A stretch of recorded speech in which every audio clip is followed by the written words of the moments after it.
Chacun essaie de faire cela à sa manière, mais l'objectif est le même, l'argent, le pouvoir, le prestige, l'adéquation sociale, l'appartenance à un groupe, qu'il soit religieux, politique, ou simplement faire partie d'une famille ou d'une nationalité.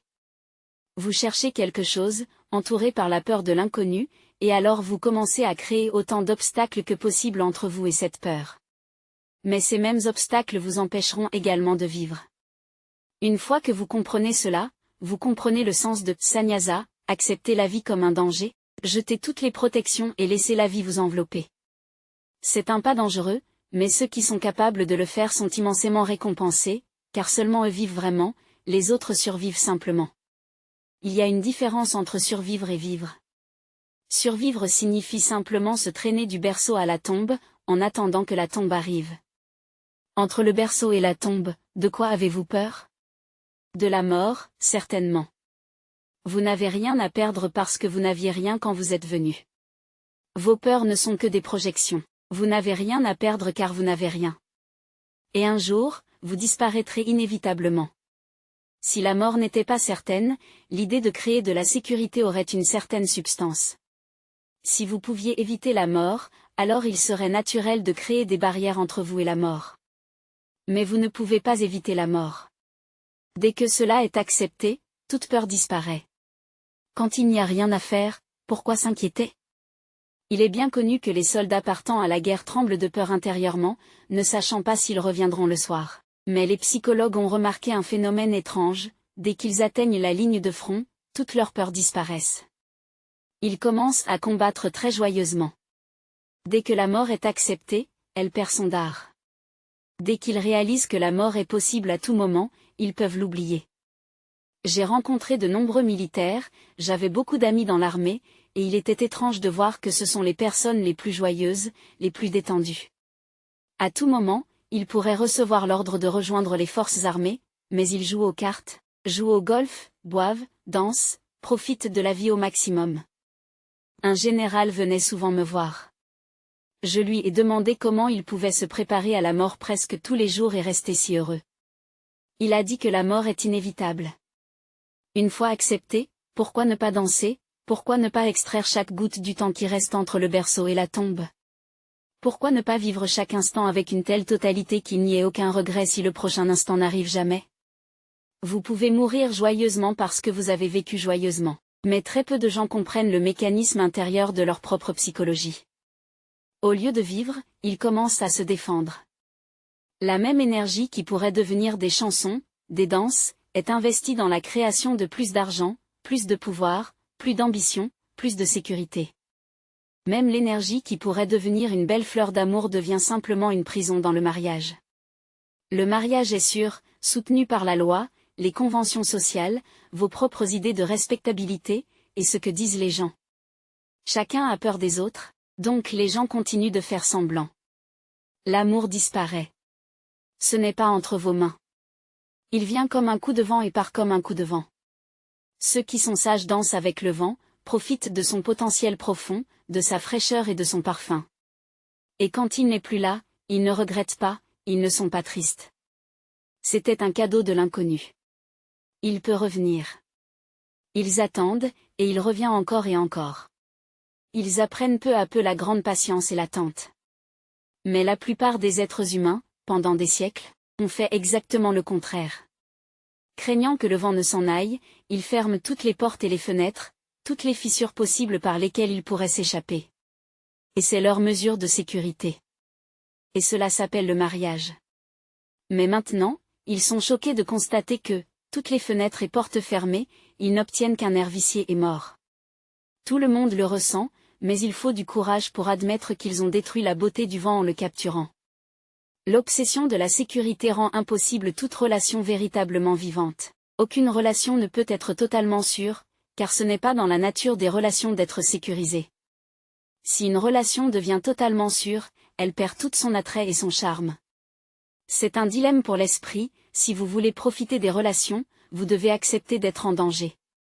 Si vous cherchez à les rendre complètement sûres, vous ne pourrez ni en profiter, ni les apprécier. Elles perdront tout leur charme.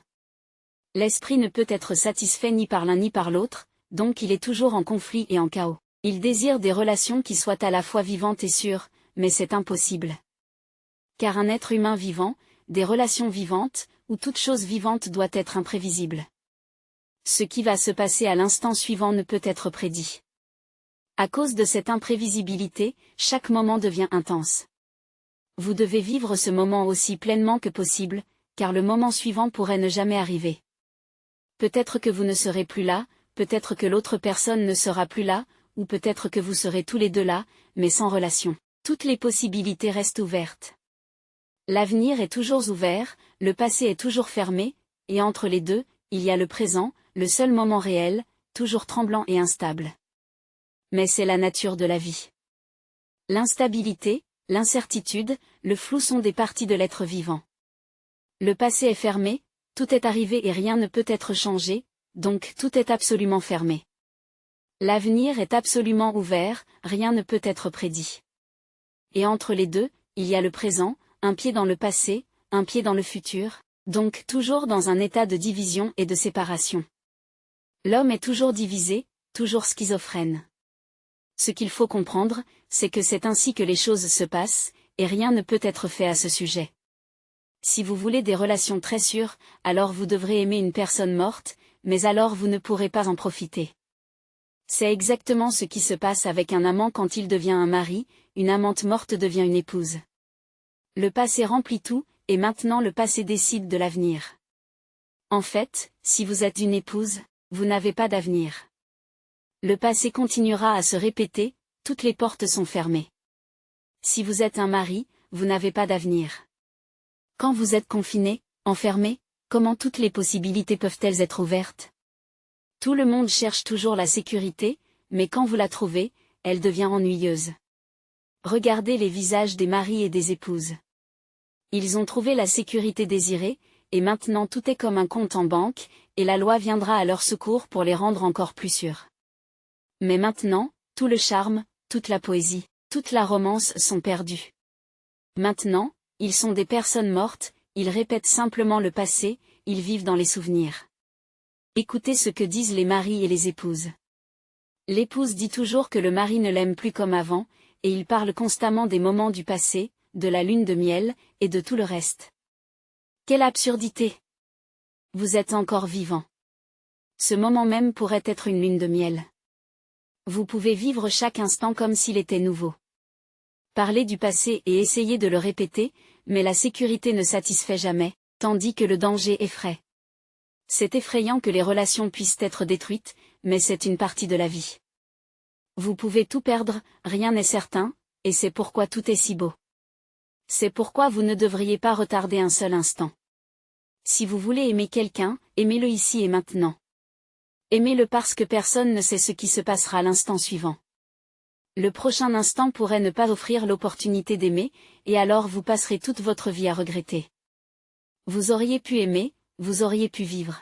Les gens sont entourés de regrets, de remords, et ils éprouvent un profond sentiment de culpabilité, comme s'ils commettaient un suicide de la vie. Rien ne peut être certain, et c'est bien que personne ne puisse le rendre certain, sinon il serait mort. La vie est fragile, délicate, se déplaçant toujours vers l'inconnu, et c'est sa beauté. Les gens doivent être courageux, être des aventuriers, être audacieux pour avancer dans la vie. Soyez un joueur audacieux, vivez cet instant, vivez-le totalement. Quand le prochain instant viendra, nous verrons. Vous pourrez y faire face, comme vous avez toujours fait face au passé. Vous pourrez faire face à l'avenir et vous deviendrez plus compétent car vous aurez plus d'expérience. La question n'est donc pas de savoir si le prochain instant sera là ou si quelqu'un d'autre sera là, la question est de savoir si cet instant est disponible pour vous, aimez-le. Ne gaspillez pas cet instant à penser et à vous inquiéter de l'avenir, car c'est suicidaire. Ne consacrez pas une seule pensée à l'avenir, car vous ne pouvez rien y faire. C'est un gaspillage d'énergie. Aimez cette personne et laissez-la vous aimer. Voici ma compréhension, si vous vivez cet instant totalement, très probablement, le prochain instant, cette personne pourrait être disponible. Je dis « pourrait » parce que je ne peux pas le promettre, c'est juste une possibilité. Mais la possibilité est plus grande parce que le prochain instant viendra de cet instant. Si vous avez aimé cette personne et que cette personne s'est sentie bénie, et que les relations étaient une belle expérience, un extase, pourquoi devrait-elle vous quitter? En fait, si vous continuez à vous inquiéter, vous la forcez à vous quitter. Si vous gaspillez cet instant, le prochain instant qui en découle sera vide, pourri. C'est ainsi que les gens se programment eux-mêmes. Vous continuez à réaliser vos propres prophéties. Le prochain instant arrive et vous dites, oui, je l'ai toujours dit, ces relations ne dureront pas longtemps, maintenant c'est prouvé. Alors, d'une certaine manière, vous vous sentez très bien, vous vous sentez intelligent et sage. En fait, vous êtes juste un idiot, car ce n'est pas que vous avez prédit quelque chose, vous avez fait en sorte que cet événement se produise parce que vous avez gaspillé le temps, les opportunités qui vous ont été données. Donc, aimez cette personne et oubliez l'avenir. Jetez simplement toute cette absurdité de penser à l'avenir. Si vous aimez, aimez. Si vous ne pouvez pas aimer, oubliez cette personne, trouvez quelqu'un d'autre, mais ne gaspillez pas de temps inutilement. La question n'est pas de savoir si c'est un amant ou un autre, la question est l'amour. Réalisez l'amour. Les gens ne sont que des prétextes, mais tout dépend de vous, car ce que vous faites avec une personne, vous continuerez à le faire avec une autre. Si vous rendez une personne heureuse, pourquoi devrait-elle vous quitter? Mais si vous la rendez malheureuse, pourquoi ne devrait-elle pas vous quitter? Si vous la rendez malheureuse, je l'aiderai à vous quitter. Mais si vous la rendez heureuse, personne ne peut l'aider à vous quitter. Alors c'est insensé. Il se battra contre le monde entier pour être avec vous. Utilisez donc le temps que vous avez et ne vous inquiétez pas de l'avenir. Le présent est suffisant à partir de cet instant même. Essayez de vivre l'instant. Passez cet instant non pas à vous inquiéter, mais à vivre. Les petites choses peuvent devenir belles, un peu de soin, un peu de générosité, c'est ça la vie. Chaque personne crée sa propre sécurité psychologique sans se rendre compte que la sécurité est sa prison. Les gens sont entourés de toutes sortes de dangers, donc il est. Tout le monde essaie de créer une sécurité dans sa vie, chacun à sa manière, mais l'objectif est le même, que ce soit à travers l'argent, le pouvoir, le prestige, la conformité sociale, ou l'appartenance à un groupe, qu'il soit religieux, politique, ou familial. Vous êtes entouré par la peur de l'inconnu, et vous commencez à créer autant d'obstacles que possible entre vous et cette peur. Mais ces mêmes obstacles vous empêchent également de vivre pleinement. Une fois que vous comprenez cela, vous comprenez le sens de la sannyasa, qui signifie accepter la vie comme un danger, abandonner toutes les protections et permettre à la vie de vous englober. C'est un pas dangereux, mais ceux qui sont capables de le franchir sont récompensés sans mesure, car ils sont les seuls à vraiment vivre. Les autres se contentent de survivre. Survivre signifie simplement se traîner du berceau à la tombe, en attendant que la tombe arrive. Entre le berceau et la tombe, qu'avez-vous à craindre de la mort? Vous n'avez rien à perdre, car vous n'avez rien. Et un jour, vous disparaîtrez inévitablement. Si la mort n'était pas certaine, l'idée de créer de la sécurité aurait un sens. Mais vous ne pouvez pas éviter la mort. Une fois que vous acceptez cela, toute peur disparaît. Quand il n'y a rien à faire, pourquoi s'inquiéter? Il est bien connu que les soldats partent en guerre en tremblant intérieurement, ne sachant pas s'ils reviendront le soir. Mais les psychologues ont remarqué un phénomène étrange, dès qu'ils atteignent la ligne de front, toutes leurs peurs disparaissent. Ils commencent à combattre de manière ludique. Une fois que la mort est acceptée, elle perd son dard. Dès qu'ils réalisent que la mort est possible à tout moment, ils peuvent l'oublier. J'ai rencontré de nombreux militaires, et j'ai été surpris de voir qu'ils étaient parmi les personnes les plus joyeuses et les plus détendues. Ils peuvent recevoir l'ordre de rejoindre les forces armées à tout moment, mais ils jouent aux cartes, jouent au golf, boivent, dansent, et profitent pleinement de la vie. Un général m'a dit une fois, « Je me prépare à la mort presque tous les jours, comment arrives-tu à être si heureux ?» Il a répondu, « La mort est inévitable. » Une fois que vous acceptez sa certitude, son inévitabilité, son inéluctabilité, au lieu de pleurer, de gémir, de vous plaindre et de vous traîner vers la tombe, pourquoi ne pas danser? Pourquoi ne pas extraire chaque goutte de temps qui reste entre le berceau et la tombe? Pourquoi ne pas vivre chaque instant avec une telle totalité qu'il n'y ait aucun regret si le prochain instant n'arrive jamais? Vous pouvez mourir joyeusement parce que vous avez vécu joyeusement. Mais très peu de gens comprennent le mécanisme intérieur de leur propre psychologie. Au lieu de vivre, ils commencent à se défendre. La même énergie qui pourrait devenir des chansons, des danses, est utilisée pour créer plus d'argent, plus de pouvoir, plus d'ambition, plus de sécurité. Même l'énergie qui pourrait devenir une belle fleur d'amour devient simplement une prison dans le mariage. Le mariage est sûr, soutenu par la loi, les conventions sociales, vos propres idées de respectabilité, et ce que disent les gens. Chacun a peur des autres, donc les gens continuent de faire semblant. L'amour disparaît. Ce n'est pas entre vos mains. Il vient comme une rafale de vent et part comme une rafale de vent. Ceux qui sont sages dansent avec le vent, profitent de son potentiel profond, de sa fraîcheur et de son parfum. Et quand il n'est plus là, ils ne regrettent rien, ils ne sont pas tristes. C'était un cadeau de l'inconnu. Il peut revenir. Ils attendent, et il revient encore et encore. Ils apprennent peu à peu la grande patience et l'attente. Mais la plupart des êtres humains, pendant des siècles, ont fait exactement le contraire.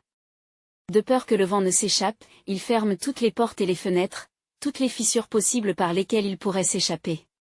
Et c'est leur mesure de sécurité, et cela s'appelle le mariage.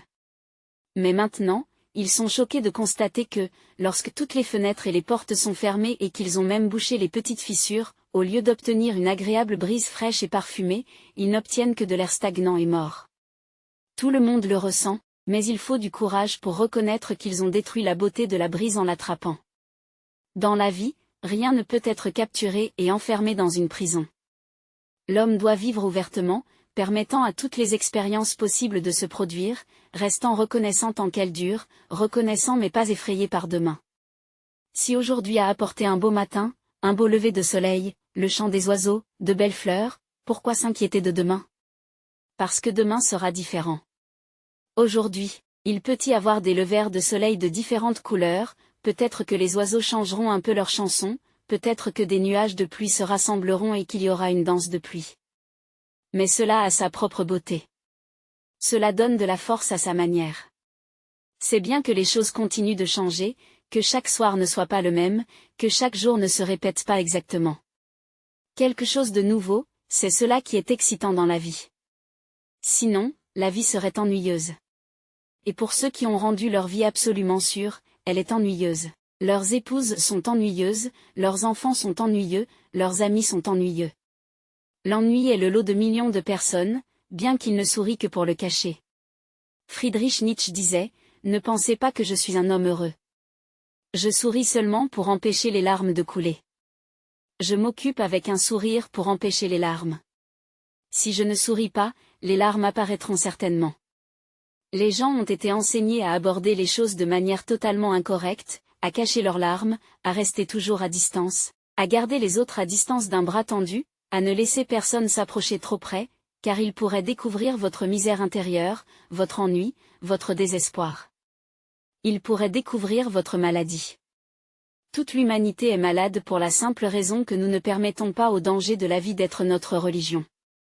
Nos dieux sont notre sécurité, nos vertus sont notre sécurité, notre connaissance est notre sécurité, nos relations sont notre sécurité. Nous gaspillons toute notre vie à accumuler des sécurités. Nos vertus ne sont rien d'autre qu'une tentative de nous assurer une sécurité, même après la mort. C'est comme créer un compte bancaire au ciel. Mais entre-temps, une vie incroyablement belle nous échappe des mains. Les arbres sont beaux parce qu'ils ne connaissent pas la peur du danger. Les animaux sauvages sont beaux parce qu'ils ne savent pas ce qu'est la mort, ce qu'est le danger. Les fleurs peuvent danser au soleil, sous la pluie, parce qu'elles ne se soucient pas de ce qui arrivera le soir, de savoir si leurs pétales tomberont. Et tout comme elles sont venues de l'inconnu, elles disparaîtront à nouveau dans l'inconnu. Mais entre ces deux points, l'apparition et la disparition, vous avez le choix de danser ou de désespérer. Un véritable être humain rejette simplement la sécurité et commence à vivre dans une vulnérabilité intérieure, car c'est la nature de la vie. Vous ne pouvez pas la changer.